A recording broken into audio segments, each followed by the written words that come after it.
going to say something that might just surprise you. I rarely use thinning shears. And it's not because they're bad, it's because there's better ways and more controlled ways to create movement and remove weight in your hair. You're going to want to stick around until the end because you're going to learn what I use instead of thinning shears, why these techniques protect the integrity of the hair, and how they create a haircut that actually works for you at home. You know, a lot of people think that if your hair feels thick, heavy, or bulky, the solution is to thin it out. And yeah, on the surface, that does make a lot of sense. But here's what I see all the time.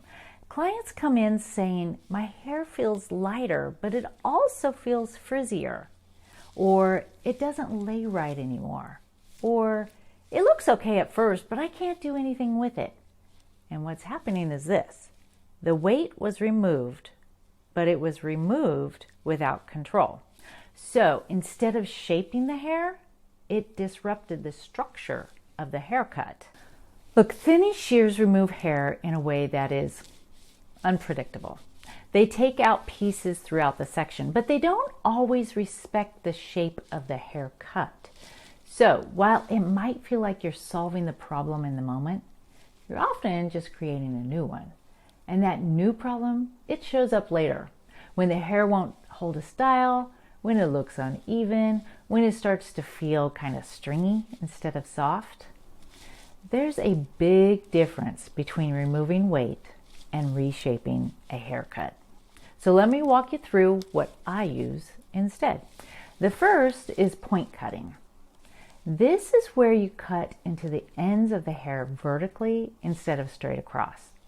What this does is it softens the edge without removing the internal support. So the hair still feels full, but it moves better. The second technique I use is slide cutting. This is a technique where you gently glide the scissors down the hair shaft.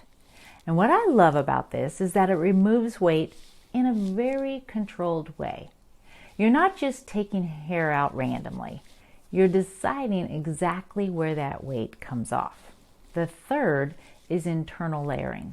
This one is the most powerful technique because instead of thinning the hair everywhere, you're creating structure inside the haircut so the hair can lift where it needs to, fall where it should, and it moves more naturally. These techniques take a little bit more time, but they also take intentionality.